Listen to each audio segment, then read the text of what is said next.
एक ऐसा शहर जहां ग्रीक, अर्मेनियाई, यहूदी और मुसलमान मिलजुल कर रहते थे, जहां इमारतें सिर्फ पत्थरों से नहीं बल्कि प्यार, भरोसे और सह अस्तित्व से बनी थीं। इस शहर का नाम था स्मिर्ना, जिसे आज हम इज़मिर, तुर्की के नाम से जानते हैं। लेकिन फिर आया 1922 का सितंबर। सिर्फ 4 दिनों में एक दिल दहला देने वाली आग ने इस स्वर्ग जैसे शहर को नरक में बदल दिया। The great fire of Smyrna.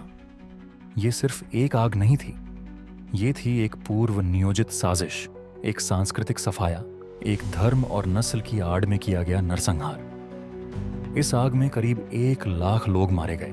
Greek और अर्मेनियाई इलाके जलकर पूरी तरह खाक हो गए और स्मिर्ना की लगभग 70% आबादी बेघर हो गई। लाइब्रेरी, चर्च, स्कूल, थिएटर और हजारों साल की सभ्यता, सब कुछ राख बन गया। यह सिर्फ कहानी नहीं है, यह चेतावनी है कि जब नफरत की आग लगती है तो उसमें सबसे पहले इंसानियत जलती है। स्मिर्ना 1922 से पहले उस समय की सबसे संपन्न, आधुनिक और बहुसांस्कृतिक शहर था।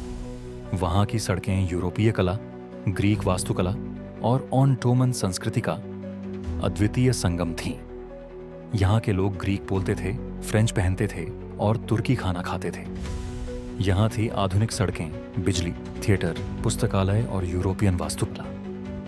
1920 तक स्मिर्ना शहर में ग्रीक आबादी तुर्कों से दुगनी थी। 1919 में प्रथम विश्व युद्ध के बाद पश्चिमी शक्तियों, खासकर ब्रिटेन और फ्रांस, ने ग्रीक को सपोर्ट किया और ग्रीस सेना ने स्मिर्ना पर कब्जा कर लिया। लेकिन तुर्की में एक नया नेता उभर रहा था, मुस्तफा कमाल अतातुर्क, जिसने तुर्की नेशनल मूवमेंट शुरू किया। 1922 आते आते अतातुर्क की सेना ने ग्रीक सेना को पीछे धकेलते हुए 9 सितंबर को स्मिर्ना में प्रवेश किया।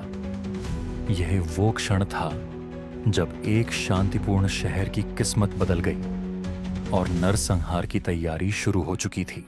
13 सितंबर 1922 को अचानक आर्मेनियाई इलाके से आग शुरू हुई, जो तेज हवाओं के साथ ग्रीक क्षेत्रों तक पहुंच गई। लेकिन ध्यान देने वाली बात यह थी कि यहूदी और मुस्लिम इलाकों को कोई नुकसान नहीं हुआ।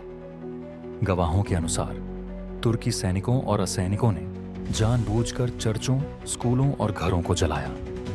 लूटपाट, बलात्कार और हत्या आम हो गई। लगभग 4 लाख लोग समुद्र किनारे जमा हो गए। एक तरफ आग, दूसरी तरफ पानी। लोग जान बचाने के लिए समुद्र में कूद रहे थे, कई डूब गए। बंदरगाह पर ब्रिटिश, फ्रेंच, अमेरिकी और इतालवी नौसेनाएं खड़ी थीं। अमेरिका और ब्रिटेन ने अपने नागरिकों को तो निकाल लिया, लेकिन हजारों स्थानीय लोगों को मरने के लिए छोड़ दिया। उन्होंने लोगों को आग में जलते देखा, चीखते सुना, लेकिन कोई मदद नहीं की। क्यों? क्योंकि तुर्की से व्यापारिक और तेल सौदे ज्यादा मायने रखते थे। तुर्की सरकार ने कहा, यह आग आर्मेनियाई लोगों ने खुद लगाई। वहीं ग्रीक और आर्मेनियाई दस्तावेज कहते हैं यह साफ तौर पर एक जातीय सफाया था। फ्रांसीसी गुप्तचर रिपोर्ट में लिखा था, यह आग 4 अलग अलग हिस्सों में एक साथ लगी, यह संयोग नहीं हो सकता। आसा जेनिंग्स, एक अमेरिकी मिशनरी, ने अकेले 2,50,000 लोगों को बचाने के लिए जहाजों की व्यवस्था कराई। कुछ नाविकों ने बताया कि उन्होंने समुद्र में लाशों का अंबार देखा। अमेरिकी कॉन्सुल जॉर्ज हॉटन ने लिखा, यह नरसंहार था, न कि दुर्घटना। 1923 में लीग ऑफ नेशंस की एक गोपनीय रिपोर्ट में कहा गया कि आग पूरी तरह योजनाबद्ध थी, लेकिन यह रिपोर्ट दबा दी गई। आग में पूरे ग्रीक और आर्मेनियाई समुदाय का सफाया कर दिया गया। केवल मुस्लिम आबादी बची। स्मिर्ना शहर को इज़मिर नाम दिया गया और इसे पूरी तरह तुर्की पहचान में ढाला गया। 1 लाख से अधिक लोग शरणार्थी बनकर ग्रीस और यूरोप पहुंचे। 1923 में ग्रीस तुर्की जनसंख्या विनिमय के तहत लाखों लोगों को अपनी जमीन छोड़नी पड़ी। आज का इज़मिर एक आधुनिक शहर है, लेकिन उसकी जमीन के नीचे दबी हैं जली हुई यादें। स्मिर्ना की राष्ट्रीय पुस्तकालय, जिसमें हजारों प्राचीन यूनानी पांडुलिपियां थीं, जलकर पूरी तरह नष्ट हो गई। आग लगने से ठीक पहले शहर में एक रेडियो सिग्नल बंद हो गया था। कुछ इतिहासकार इसे साजिश से जोड़ते हैं। आग के दौरान कई ग्रीक और आर्मेनियाई लड़कियों को अगवा किया गया, जिन्हें जबरन इस्लाम अपनाने और हरम में भेजे जाने की रिपोर्ट है। आज भी तुर्की में इस आग के बारे में खुलकर बात करना एक राजनीतिक वर्जित विषय है। आपको क्या लगता है? क्या ये आग एक साजिश थी?